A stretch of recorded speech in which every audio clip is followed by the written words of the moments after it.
Hello दोस्तों, मैं हूं आपका मेंटोर संजय दत्त सती। टेक्स्ट बुक सुपर कोचिंग पे आप सभी का सुपर सुपर स्वागत है।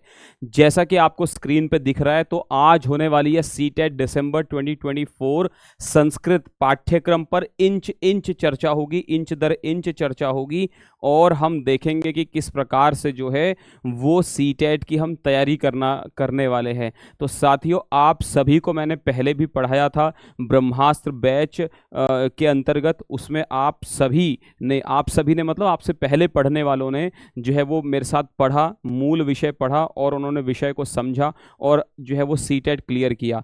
अब बारी आपकी है। अगर आप जो है वो सीखना चाहते हैं, अगर आप संस्कृत के विषय को सीखना चाहते हैं और चाहते हैं कि सीटेट में 30 में से 30 प्रश्न मेरे ठीक हों, न केवल प्रश्न ठीक हों बल्कि मैं विषय को सीख लूं, इस प्रकार से सीख लूं कि भविष्य में मैं जो टीचर बनने के लिए, तो एलिजिबिलिटी टेस्ट है, जब आप एलिजिबिलिटी क्रॉस कर लेंगे तो आप टीचर बनने के लिए जब आप टीजीटी और पीजीटी जैसे एग्जाम्स देंगे तो उन एग्जाम्स में आपकी पहले से ही 60-70% तैयारी रहेगी अगर आप इस कोर्स को मेरे साथ ज्वाइन करते हैं जिसका नाम है ब्रह्मास्त्र 2.0।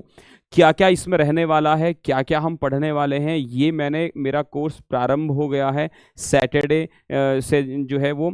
और अब जो है मैंने पहली ही क्लास में इंट्रोडक्शन में बताया था हम क्या पढ़ने वाले हैं, कैसे पढ़ने वाले हैं, तो वो सब मैं आप सभी के सामने लेकर के आया हूं जो क्लास में नहीं थे।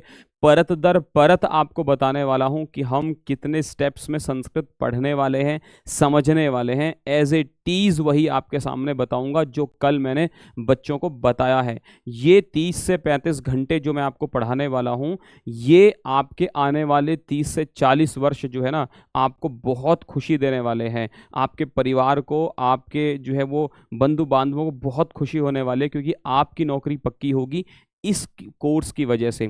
कल मैंने लाइव क्लास में बताया था कि किस प्रकार से इस सीटेट की तैयारी करने के बाद, क्योंकि बिहार में पेपर हुआ था और बिहार का जो है वो नौकरी लेने वाला जो पेपर था उसका मैंने एनालाइज किया था, उसको मैंने दिन में, तो मैंने वही पेपर दिखाया बच्चों को और 45 में से जो है वो 40 क्वेश्चंस तो हमारे पूरे सही थे और बाकी जो 5 प्रश्न थे वो संस्कृत साहित्य के थे, वो हमारे कोर्स से रिलेटेड नहीं थे।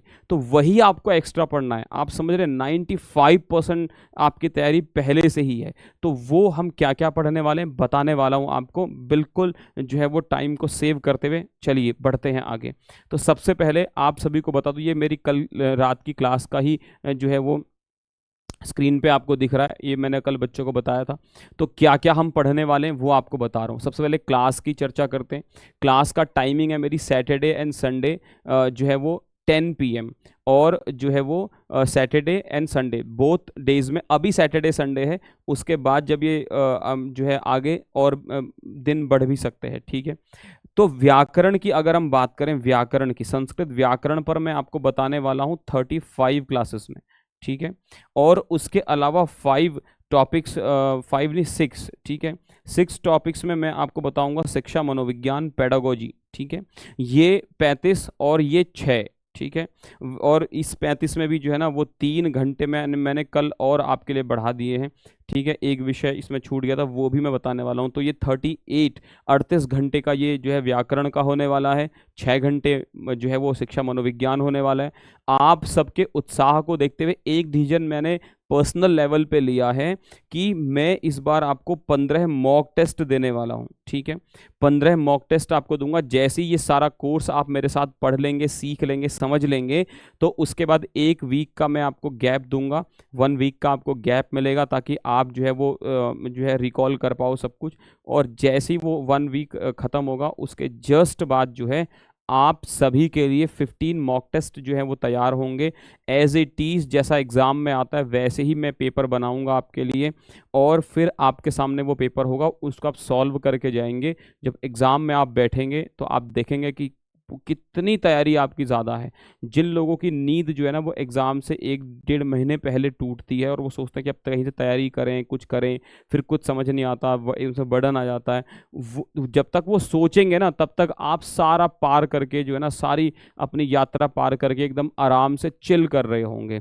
तो इतना रिलैक्स मैं आपको करना चाहता हूँ। एग्ज़ाम की तैयारी पूरी करने के बाद एक जो है आत्मविश्वास वाला चिल है ये, ठीक है? वैसे वो वाला चिल नहीं है, एक आत्मविश्वास वाला चिल है, ठीक है? चलिए, तो आगे बढ़ते हैं। उसके बाद मैंने बच्चे को बताया था कि देखो सबसे पहले भाषा की अगर हम बात करें कि हम संस्कृत भाषा को पढ़ रहे हैं, तो भाषा में क्या होती है? ध्वनि होती है, ठीक है? और भाषा की सबसे छोटी इकाई होती है वर्ण। वर्ण के अंतर्गत अच और हल यानी स्वर और व्यंजन आते हैं। तो मैं आपको स्वर और व्यंजन की जो है वो वैज्ञानिकता बताऊंगा कि किस प्रकार से जो है वो स्वर और व्यंजन की वैज्ञानिकता रहती है। उसके बाद मैं आपको ये बताने वाला हूँ कि किस प्रकार से जो है वो इसको हम समझेंगे कैसे। इसको मैं रटाऊंगा नहीं आपको। आप सोचोगे अरे सर ये तो अपने को पता ही है स्वर कितने व्यंजन कितने। जब आप मेरे साथ पढ़ेंगे तो आपको समझ में आएगा कि इतनी वैज्ञानिकता से भी पढ़ा जा सकता है, हमारे पूर्वजों ने इतनी वैज्ञानिकता से इन चीज़ों को लिखा है। तो आपको सिखाने वाला हूँ, ठीक है? उसके बाद जब आप वर्ण सीख जाओगे मेरे साथ, वर्ण से संबंधित सारी बातें इस लेवल पे हो जाएंगी। सेकेंड लेवल पे जब आप आओगे तो वर्ण और वर्ण को के बनता है शब्द, है ना? तो फिर शब्द के बारे में हम पढ़ेंगे। जब आप शब्द के बारे में सीख जाओगे, यहाँ पर आपको संधि सिखाई जाएगी। जब आप संधि सीख जाओगे यानी शब्दों को, दो शब्दों को मिलाना सीख जाओगे, तो फिर दो वर्ण ध्वनियों को मिलाना सीख जाओगे तो शब्द बनेंगे, संधि होगी। जब आप शब्द समझ जाओगे तो शब्दों को मिला करके फिर हम वाक्य बनाना सीखेंगे, ठीक है? वाक्य में 2 शब्द भी हो सकते हैं, 3 भी हो सकते हैं, 4 भी हो सकते हैं, 10 भी हो सकते हैं। जब आप वाक्य सीख जाते हो तो फिर अनेक वाक्य मिलकर के एक महावाक्य बनता है ना? जिसमें कहानी आती है, कथा आती है, उपन्यास आते हैं, कविताएं आती हैं, कविता में छंद भी फिर बढ़ जाता है। ये मैंने कल कुछ एग्जाम्पल्स बताए थे, ये सब चीज़ें बताई थी। किस प्रकार से वर्णों का जो है वो इतिहास बनता है उसके बारे में चर्चा की थी कि सम्राट अशोक के समय पे जो है वो क का इसको क बोलते हैं।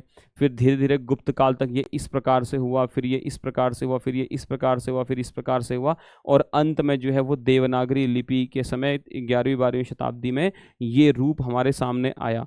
समझ गए? फिर वो बहुत गहन चर्चा है। जब आप ब्रह्मास्त्र बैच 2.0 में आएंगे तो ये क्लास ऑलरेडी आपको दिखेगी, ठीक है? बट मैं चाहता हूँ कि आप जल्दी से क्लास में आओ ताकि आपकी कोई क्लास मिस ना हो। उसके बाद मैंने आपको बताया था कितने प्रकार हम सीखें। जैसे मैंने पहला स्टेप बताया वर्ण भेद, तो वर्ण भेद में हम क्या क्या पढ़ेंगे? माहेश्वर सूत्र पढ़ेंगे, प्रत्याहार निर्माण पढ़ेंगे, उच्चारण स्थान पढ़ेंगे, प्रयत्न पढ़ेंगे, उसमें आभ्यंतर पढ़ेंगे, बाह्य प्रयत्न पढ़ेंगे। ये सारी चीज़ें जो है ना आपको इतना मजबूत कर देगी संस्कृत में कि आप जो है बहुत कॉन्फिडेंट होके फिर घूमेंगे, ठीक है? फिर दूसरा स्टेप है रूप का। इसमें शब्द रूप है, धातु रूप है, संख्या है, ऊपर देखो उपसर्ग है, वो भी इसके अंतर्गत आएगा। फिर वचन और पुरुष है, कौन सा कर्ता कहाँ पे लगता है, कौन सी क्रिया कहाँ पे लगती है, किस कर्ता के साथ कौन सी क्रिया लगती है, किस क्रिया के साथ कौन सा कर्ता लगता है, बाकी विशेषण कैसे लगते हैं, वो सब यहाँ पे समझाऊंगा। फिर बात करते हैं संधि की। संधि में मैं स्वर संधि आपको बताऊंगा 8 प्रकार की, व्यंजन संधि बताऊंगा 11 प्रकार की, और विसर्ग संधि बताऊंगा 5 प्रकार की। ये चौथा स्टेप है। 5वां स्टेप है उपसर्ग का। उसके बाद छठे स्टेप में प्रत्यय आपको बताऊंगा। प्रत्यय में कृत प्रत्यय है, तद्धित है, स्त्री है, निष्ठा है, सत है, क्त्वा है, ल्यप है, तुमुन है, ठीक है? तो कृत के अंतर्गत 5-6 प्रत्यय होंगे, तद्धित में 5-6 होंगे, स्त्री में जो है वो 8 प्रत्यय हैं, निष्ठा में 2 है, सत में 2 है, क्त्वा, ल्यप, तुमुन 1-1 है। ये सब आपको बताऊंगा। तो आपकी वाक्य बनाने की स्पीड कितनी बढ़ जाएगी, वाक्य को समझने की स्पीड आपकी कितनी बढ़ जाएगी। उसके बाद हम वाच्य की बात करेंगे। वाच्य में कर्तृवाच्य, कर्मवाच्य, भाववाच्य। आज मैंने टीजीटी का एक पेपर सॉल्व किया बिहार का, तो उसमें मैंने देखा इतने प्रश्न थे जो हमें सीटेट की तैयारी करके ही हम व्याकरण के सारा पक्ष ठीक कर सकते थे उसमें। अगर आप इसके बाद टीजीटी पीजीटी की तैयारी करोगे तो आपको सिर्फ साहित्य अलग से पढ़ना पड़ेगा, बाकी सारी तैयारी आपकी कंप्लीट रहेगी। जब और लोग व्याकरण को समझने का प्रयास कर रहे होंगे तब तक आप जो है ना साहित्य को पढ़ के खत्म कर चुके होंगे और आपकी तैयारी एकदम कंप्लीट हो जाएगी और नौकरी आपके हाथ में होगी। समझ गए? उसके बाद जो है 8वां स्टेप मैंने बताया था समास का। समास 5 प्रकार के हैं, 5 प्रकार बताऊंगा। 9वां स्टेप जो है विभक्ति और कारक का है। इसमें 6 कारक, 7 विभक्ति और संबंध की चर्चा करूंगा डिटेल में आपको। और उसके बाद जो है वो यहाँ पे मैं आपको बताने वाला हूँ शिक्षण शास्त्र। जो 10वां मेरा पॉइंट है वो है शिक्षण शास्त्र। ये सारी जो क्लासेस है वो आपको मिलेगी 38 क्लास प्लस 6 क्लास, ठीक है, ये करने वाला हूँ। इसमें प्लस जो है 15 वो जो है वो मॉक टेस्ट है, ठीक है, वो 15 जो है वो इसमें मॉक टेस्ट है, समझ गए। तो ये सारी चीज़ आपको मिलने वाली है। ये सब अगर आप आप इस में सब में जुड़ना चाहते हैं मेरे साथ, तो आप सबके सामने जो है वो ब्रह्मास्त्र 2.0 इस बैच में जुड़ने का समय आ गया है। इस बैच में जुड़ने के लिए आपके लिए मैंने एक नंबर जारी किया है। ये जो आपकी स्क्रीन पे ये नंबर दिख रहा है, इस नंबर पे आपको जो है ना वो एनरोल करना है। इस नंबर पे आप, ये नंबर इसीलिए जारी किया है कि आप बिल्कुल भी जो है ना वो इधर उधर आपके साथ कोई फ्रॉड ना हो या कोई जानकारी इधर उधर ना हो और डायरेक्ट आपको मेरा कोर्स मिले। कोर्स लेने के लिए जो है आपको मेरा कोड भी स्क्रीन पे दिखाई दे रहा है, देखो SANJAYD, मैं यहाँ पे लिख देता हूँ। जो मेरा कोड है ना, वो कोड क्या रहेगा, SANJAYD।